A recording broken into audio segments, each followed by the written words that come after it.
And coming up next week, the biggest Mercer Tennis Classic in its 11-year history will be held right here in Macon once again at the John Drew Smith Tennis Center.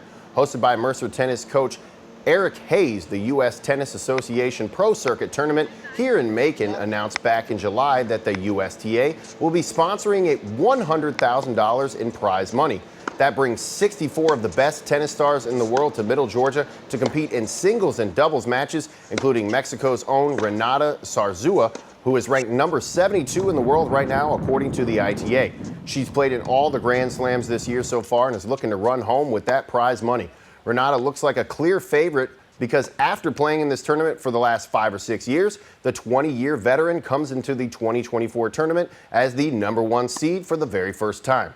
Not only does Renata explain what that means to her to be ranked at the top of one of the toughest competitive fields, but Coach Hayes thinks this invitational that he started over 2 decades ago is finally getting the recognition it deserves. I started it in Troy, Alabama when I was a coach at Troy University at a 20,000 level. Now it's grown. It actually has an economic impact finally in Macon. I'm happy that we're seeing that. We just try to make it honestly the best event in the country at our level.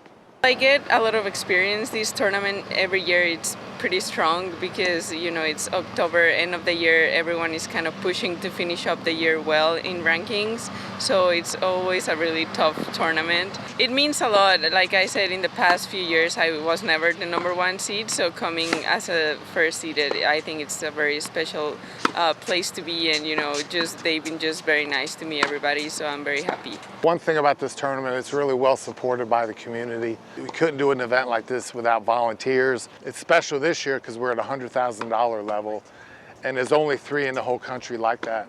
The players enjoy it, the United States Tennis Association likes it, so we just keep rolling with it, but it's fun.